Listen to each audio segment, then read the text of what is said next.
Sarah from 17 once again. This is going to be an introductory video to my Kingdom Hearts Chain of Memories Proud Difficulty boss walkthrough. So this is a little different to what I've done in the past, but it's also kind of similar to a Devil May Cry video way back when.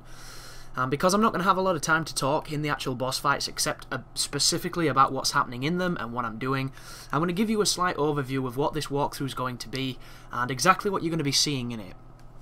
So, Kingdom Hearts Chain of Memories has a very complicated combat system, but once you start to learn it and you start to understand it, it's one that can become extremely simple and amazingly devastating.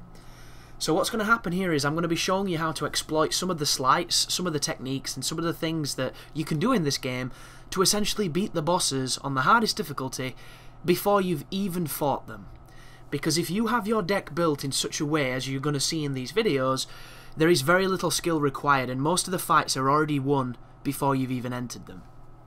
And that might sound kind of crazy. There's about 2 or 3 that will require player skill because they involve evading, because you don't really have the cards to beat them in a super easy way that I'm hopefully going to be showing you. But for the rest of them, there are a majority of strategies that work. I'm going to try and show you a handful of different ones, and it's just going to be a case of if you can't get it with the one you see me doing, try one of the other ones I've already shown and maybe you'll have success with that. It's all about the cards.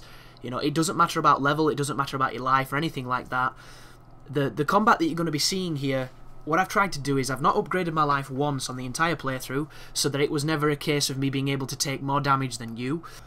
I am tempted to go over the combat in a separate video, but what I'm going to say on this one is if you would like me to do an overview of combat to try and, you know, help people out on that, or even how to build decks or something to help you get through the game, because I'm not going to show you any of the world map battles, I'm just going to show you the boss fights. Feel free to show some interest in the comments.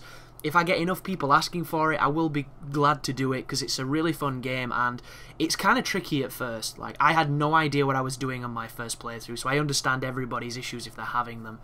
But I'd like to welcome you to this guide. Thank you for watching, and you take care now.